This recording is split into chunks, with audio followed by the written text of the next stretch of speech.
like it. Struggle for real. My favorite song, one of mine. Makes me feel healthy. It's not.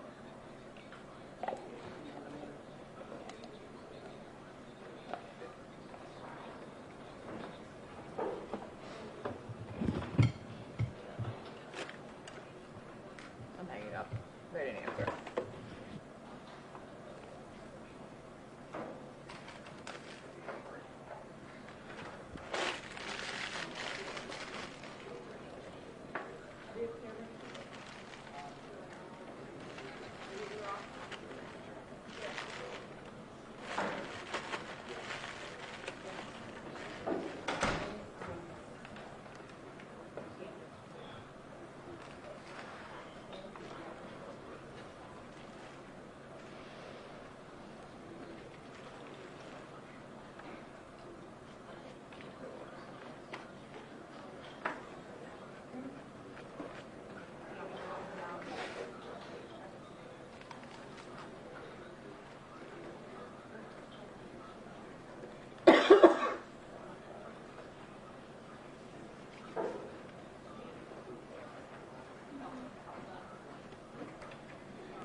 We may delay a few minutes because New Hanover County's got a briefing going on right now that's still in progress, but that's going to wrap up. It may be 12:03, 12:05 when the governor comes in.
how are you?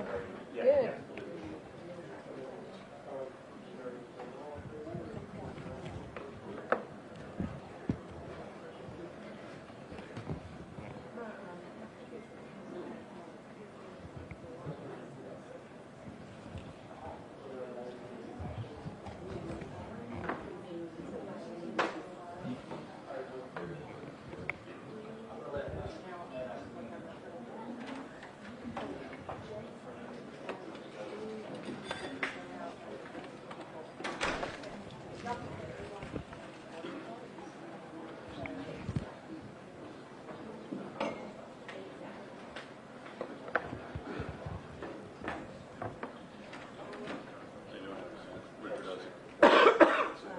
Thanks for all y'all been doing to keep people informed. I know y'all been working a lot of hours. Hi, how are Thank you? you. How you doing? Good.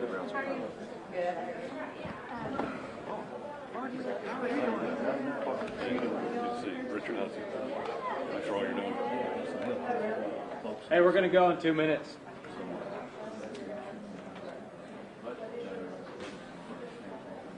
Great. That's why we're there.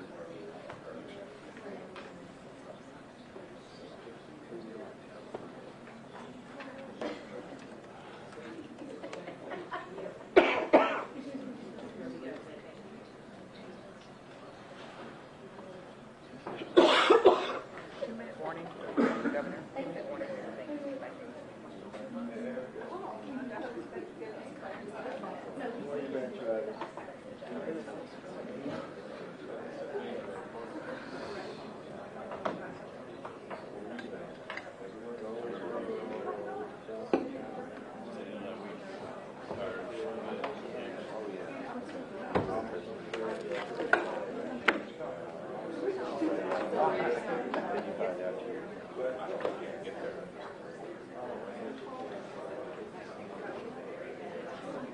Thank y'all for coming over.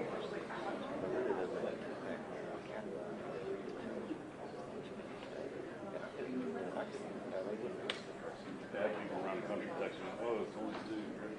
Like, no, it's going to be 1,000 plus.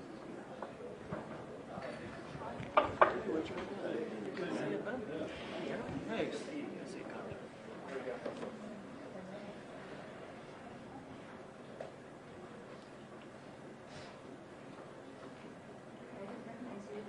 You look very swarmy official.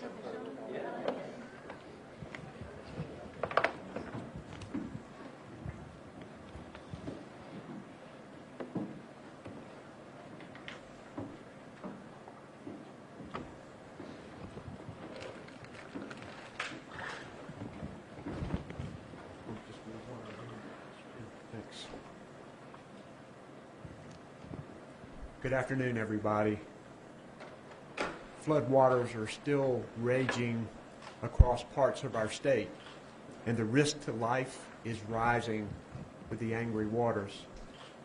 Yesterday, I urged you to stay off the roads in most parts of the state, particularly south of Highway 64 and east of Highway 73-74. That warning still stands today as the threat of flooded roads keeps spreading. We're working very hard to find routes to places that need help, and we don't need people out on the highway blocking those routes. This storm has never been more dangerous than it is right now for areas from Fayetteville and Lumberton across the Sandhills and southern Piedmont to our mountains.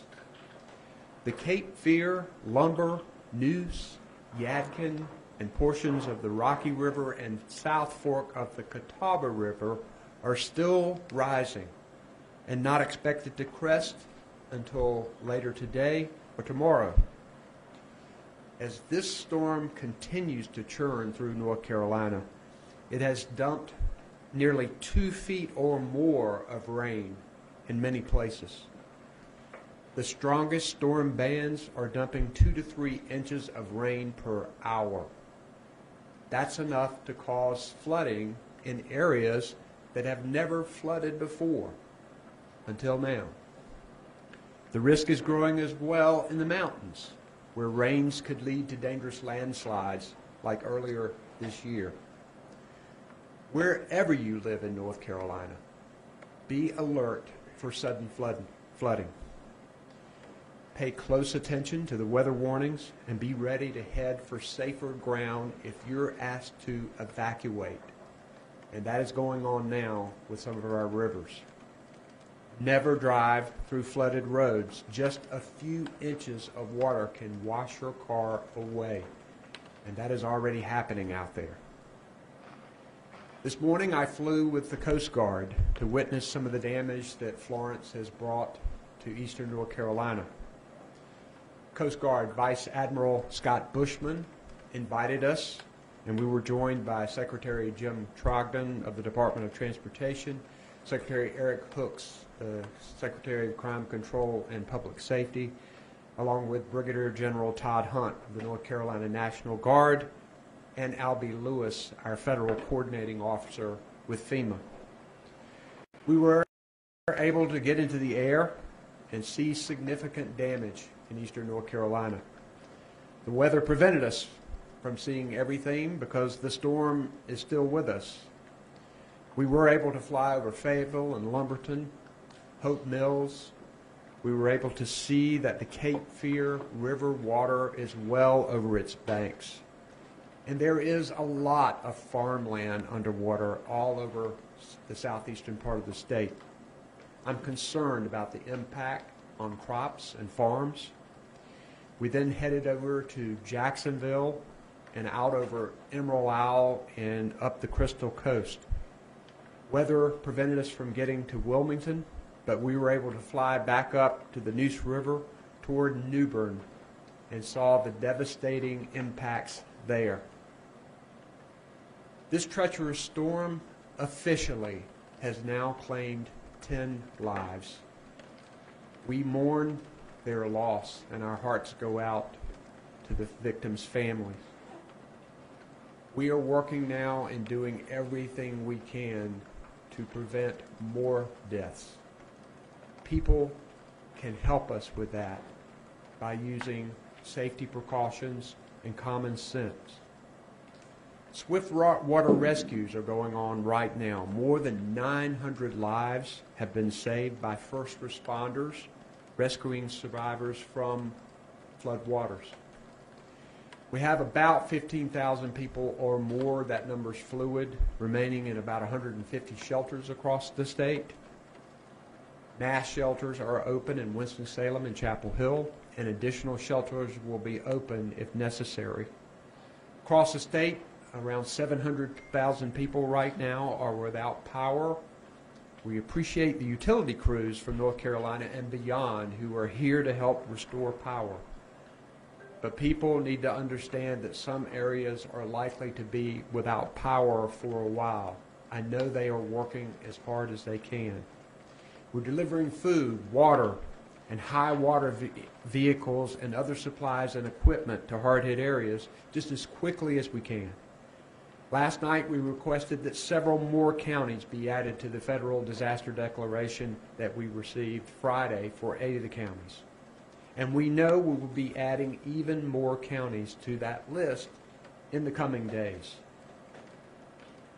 I will say this to the people of North Carolina: eventually the skies will clear and the flood waters will recede. And when they do, we're ready to take on the challenge of rebuilding our communities. My promise to the people of North Carolina and to the towns, cities, farms, and businesses damaged by Florence is this: North Carolina is with you, and we are in it for the long haul. We have a strong team responding to this storm and preparing for its aftermath. I'm first going to recognize our Director of Emergency Management, Mike Sprayberry, for a few remarks. Mike. Thank you, Governor. Good afternoon, everyone. The State Emergency Operations Center remains activated at a level 1 with all of our CERT partners on day 7 of the Hurricane Florence operation. We're currently engaged in a large-scale search and rescue operation in our coastal counties, and our logistics teams are pushing out commodities as requested.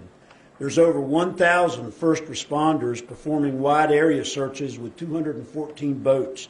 We also have ongoing aviation search and rescue, and as the weather improves, we'll be able to get more aviation out there doing some more search and rescue. We're also currently working with our outstanding volunteer partners from the American Red Cross, the North Carolina Baptist Men and Women, and also the Salvation Army to set up mass feeding kitchens. We anticipate setting up as many as 10 kitchens to meet the need of our disaster survivors. Kitchens that are either set up or in the process of being set up are located in Washington, New Bern, and Wilmington. Shelters remain a top priority, and we are engaged in mass sheltering operations with approximately 15,000 shelter occupants. As the governor alluded to, it's a number that you have a hard time tracking as people come in and they come out based on the hazard. We're also working with our federal partners on developing temporary housing strategies as needed when our shelter occupants don't have a place to go back to. We want to make sure they have a temporary housing option. I think it's also important to note that all 911 centers are operational. When you call, you may be answered from a 911 center in another county, but responders will be dispatched to your county as normal. This is how the 911 center backup system works. As expected, we're continuing to experience widespread flooding, and it's worsening in some locations. Current areas of concern for major flooding include Pollexville, Neuse River at Goldsboro, Pungo River at Belhaven, Lumber River at Lumberton, Cape Fear River near Kelly, Contentia Creek at Hookerton, Neuse River at Kinston, Northeast Cape Fear River at Chinkapin, Neuse River near Goldsboro, Northeast Cape Fear River near Burgall, Rocky River near Norwood, South Fort Catawba River at Lowell, Yadkin River at Elkin, and Yadkin River at Yadkin College. You'll note these locations are in the eastern, central, and western part of our state, and also you need to keep in mind that these locations are not all-inclusive. Hurricane Florence, or now Tropical Depression Florence, is stationed right over North Carolina and continues to dump rain on us. We urge all of our residents to log into our flood inundation mapping and alert network known as FIMAN at fiman.nc.gov. That's fiman.nc.gov. You'll see what roads and structures will be affected by flooding, and you can sign up to be alerted by text and email when rivers begin to rise. As always, always make sure that you follow the guidance of your local officials and stay in touch with your local media so that you can have good situational awareness of what's happening around you. Thank you so much for your support of the North Carolina State Emergency Response Team. Thank you, Governor. Thank you, Mike, and thanks to the team at the Emergency Operations Center that are working around the clock. Our road situation is constantly changing, dynamic by the hour. Our Secretary of Transportation, Jim Trogdon, is going to give us the latest update. Thank you, Governor. As of Friday, if you recall, we had 30 primary roads at noon closed across the state. Yesterday at noon, that number grew to 60, and today it's 171. So conditions continue to worsen, and as you can see from our graph, the areas and events are spreading westward as predicted by the meteorologist. Overnight, we had 2 more sections of I-95 closed, one in Lumberton, which we anticipated, and one in Benson. And on I-40, we had 2 additional sections flood, and that's at Burgall and Castle Hayne. We have successfully opened a route to New Bern and Morehead City to serve our first responders and to primarily serve first responders and to move our utility repair vehicles into those areas, because one of the things that we observed today in the flyover is the lack of power was obvious, and one of the first things we have to do is support getting our power company vehicles in there to make those repairs. We also had a closure on US 74 in Columbus County. That's presented us with a challenge of right now we don't have a land access to Wilmington.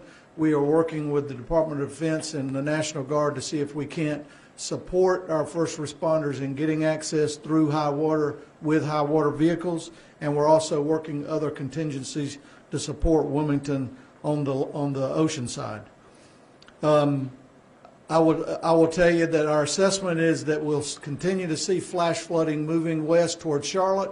We're already seeing some reports of that with roads closing in and around the Mecklenburg area, and we'll continue to make sure our routes stay open to support commerce in that region. We ask all the motorists and citizens, same as yesterday, if you're driving, do not drive east of Interstate 73, 74, or US 64 south. That is an area where it is extremely dangerous today, will continue to be in the coming hours, and will support the movements as necessary in the rest of the state. As weather moves into the mountains, be particularly cognizant of rock slides and flash flooding there and mudslides, because that is one of the things that our folks at DOT are used to responding to, but they're very difficult to predict. So make sure you're very cautious in moving through areas that have been prone to that in the past. That concludes my update. Thank you, Jim. We'll now have the commander of the North Carolina Highway Patrol, Colonel Glenn McNeil, to give us an update. Thank you, Governor. Good afternoon. I'd like to state a special thank you to the media. Thank you for getting out our public safety message. If we lose one life, that's one life too many that we've lost.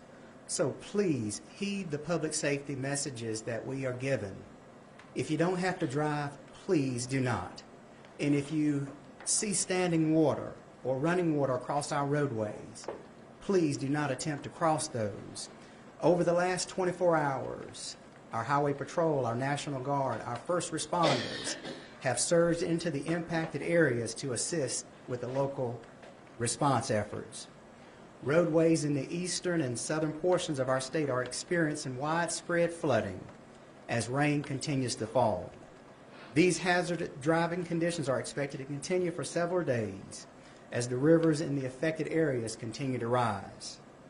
In coordination with our DOT partners, major thoroughfares that include I-95, I-40, US 74, US 70 remain closed. Several secondary roadways around the affected areas are impassable due to standing water or downed trees. Overnight, our troopers responded to 48 collisions and 126 calls for service, which consisted of road closures and downed trees and also stranded motorists. While conditions in your area may be improving right now, we cannot stress the importance of not becoming complacent. Heed the public safety warnings that we're given here at these various press conferences. Residents who may feel like venturing out themselves could be involved in a flash flood scenario, which could potentially place them in harm's way, and also the first responders who are tasked with responding to save them. Please continue to monitor roadway conditions by visiting drivenc.gov, and this concludes my brief. Thank you, Governor. We'll now hear from Adjutant General Greg Lusk, North Carolina National Guard. Yep, thank you, sir.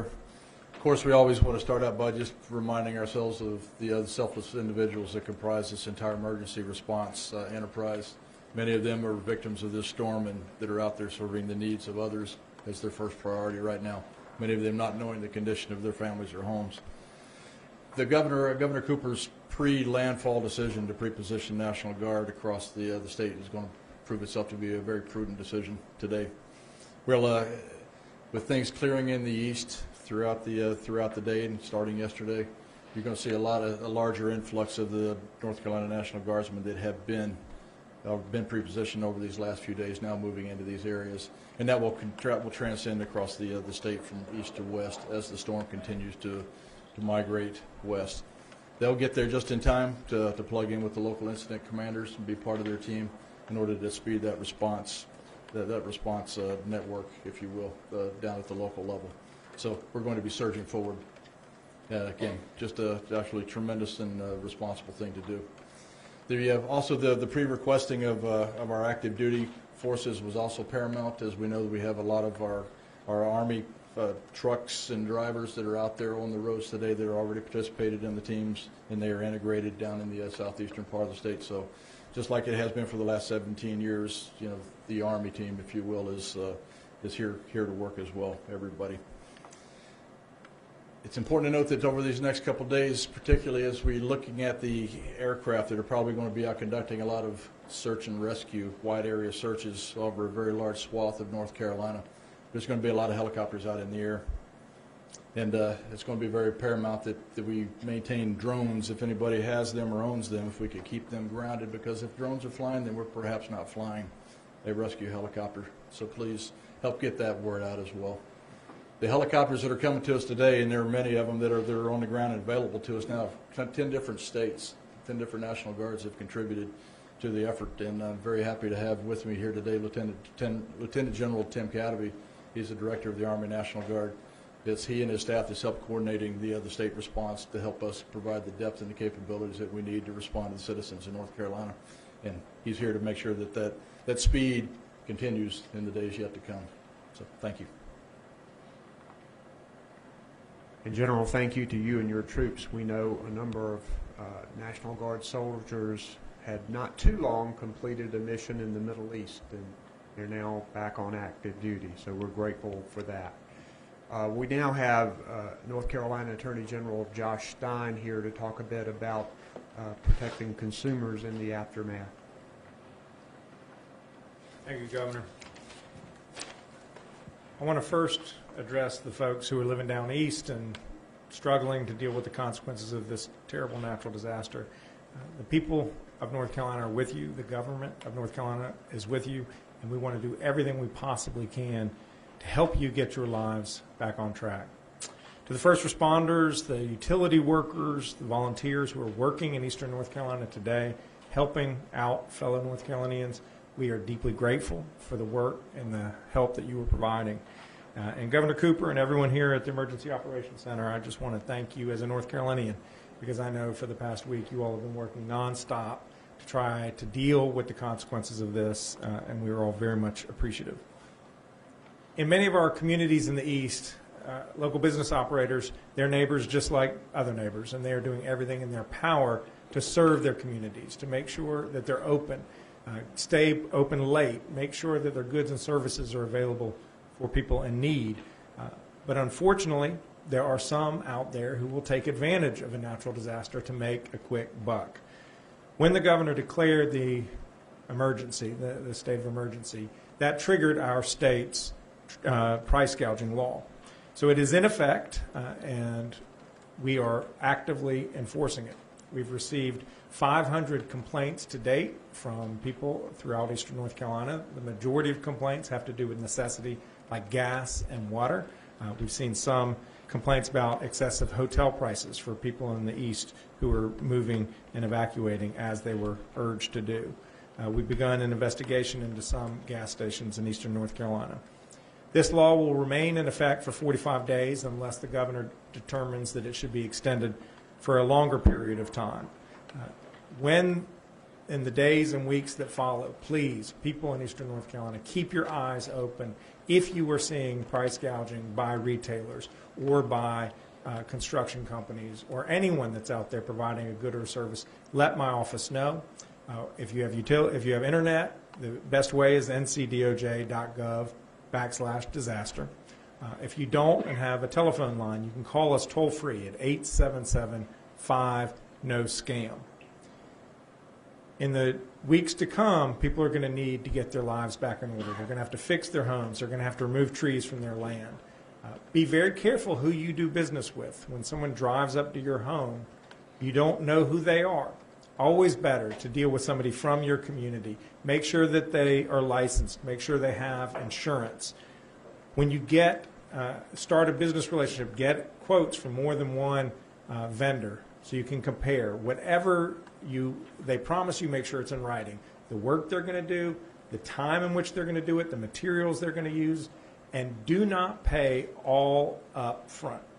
You can run the risk of losing all your money if the person disappears. Pay for the work as it gets done. There are people in North Carolina, people across this country who haven't been affected but whose hearts are pulled by the images that they're seeing, and they want to help, and we welcome your help. But please make sure the money you donate goes to actually provide that help rather than to line the pockets of some scam artists. Don't give to some charity that emails you or calls you because they have a good sounding name. Instead, make sure you give to established charities that you know will put that money to good use to help the people of North Carolina. There is the North Carolina Disaster Relief Fund that is done by the state of North Carolina. There are established organizations like the Food Bank of Eastern and Central North Carolina, the United Way of North Carolina, the North Carolina Community Foundation, and there are dozens of other important and effective charities. Just support those and not somebody who reaches out to you because you have no idea who they are.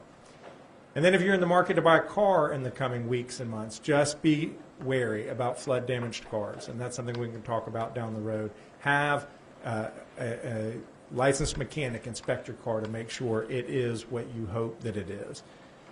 Florence has brought hardship and despair all across the state. Let's make sure that that hardship isn't compounded by scam artists trying to take folks' money, and we at the Attorney General's office are here to make sure that doesn't happen. Thank you, Governor.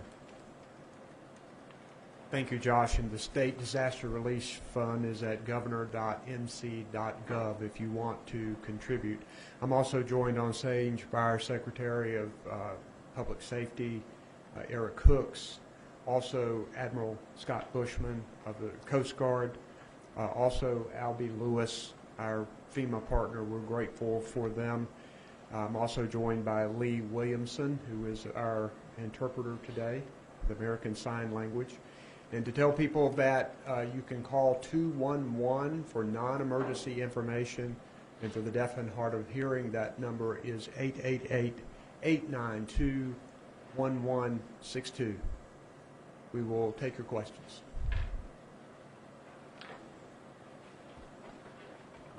Governor Gary Robertson with AP, we talked about the farmland, and you saw a lot of farmland that was covered in water today. Is there an update on hog lagoons and whether they've overflown their banks, or if there's any concerns, concrete concerns of what's happening out there related to that? So Commissioner Troxler let us know that they had drawn down the hog lagoons. They said that he said that the farms could take up to 30 inches of rain. We are closely monitoring the hog lagoons with our Department of Environmental Quality and Agriculture partners, and we haven't had any reports of issues at this time. Yes, Tommy Goldsmith from North Carolina. Let's grab the phone.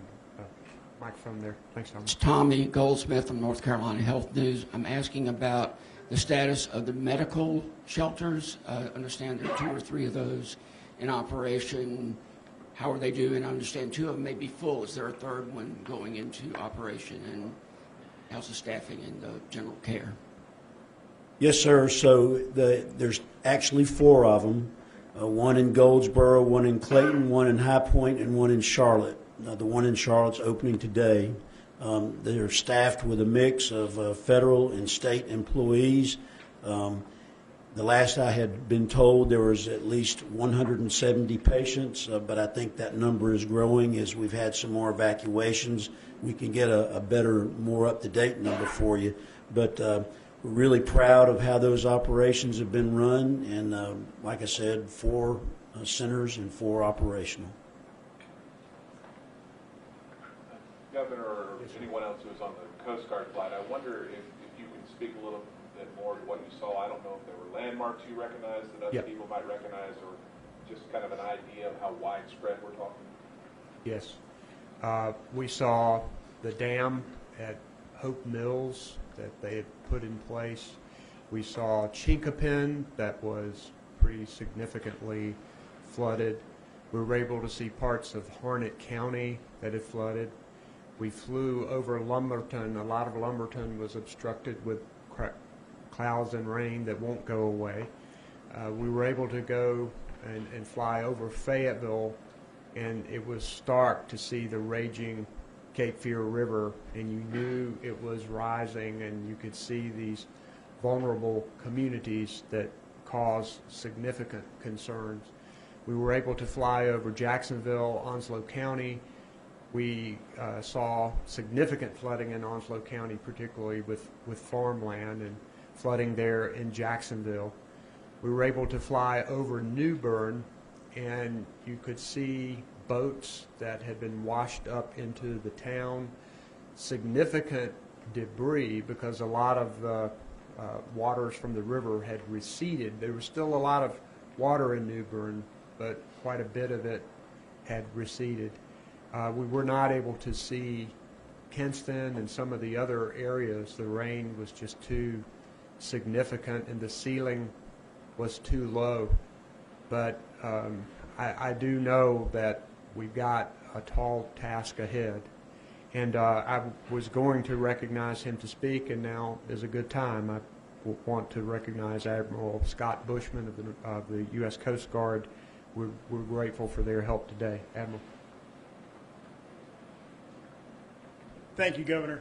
The Coast Guard is part of a very, very broad federal response here, and we're supporting the state of North Carolina, the local officials, and FEMA. We've been preparing this for over a week now, and now we're in the response phase. We've been flying since Friday. We pre-positioned our assets. We've been flying since Friday in some pretty extreme conditions. We had a number of helicopters out there flying yesterday, rescuing folks, rescued about 50 different people. As of this morning, we have 9 helicopters in the air and dozens of shallow water boats out there assisting people. As the governor mentioned, there's more rain to come. Some of the rivers have not crested yet. So I just want to emphasize what the governor stated and the other officials up here stated, is that listen to your local emergency management officials. They know what they're doing. They have your best interests at heart. Stay sheltered until it's safe to do so. Don't venture out until it's safe to be out. And if you're in a stress situation, call 911. Thank you, Governor. Other questions? Lauren Horsch with the News and Observer. I know there's already work being done to partner with the federal partners to get temporary housing, but do we know how many people have been temporarily displaced and how many homes might have been destroyed since the storm hit? Mike, I'll let you. You know, right now we're thinking that there's going to be tens of thousands of homes that are damaged, and so we're fluctuating in shelters, but that doesn't tell the whole story because a lot of people have evacuated and gone to family and friends, hotels, and so hard to get an exact number. So in the weeks to come, we will set up disaster recovery centers. Just this morning, I had a conversation with our federal coordinating officer and our regional administrator about putting in for some of the temporary housing programs, such as the transitional sheltering assistance and other types of programs that we can already get in the pipeline so that when we need to, we can go ahead and have them available to us.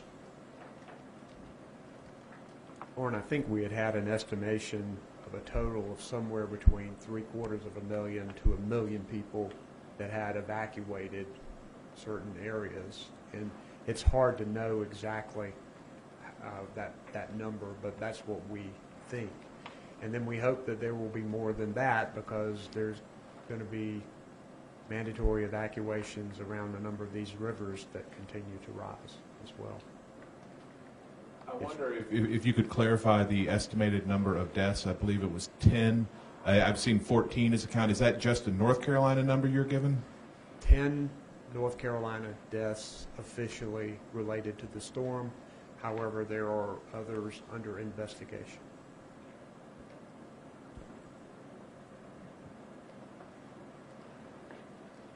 Good afternoon, Governor. This is Veer with CBS 17.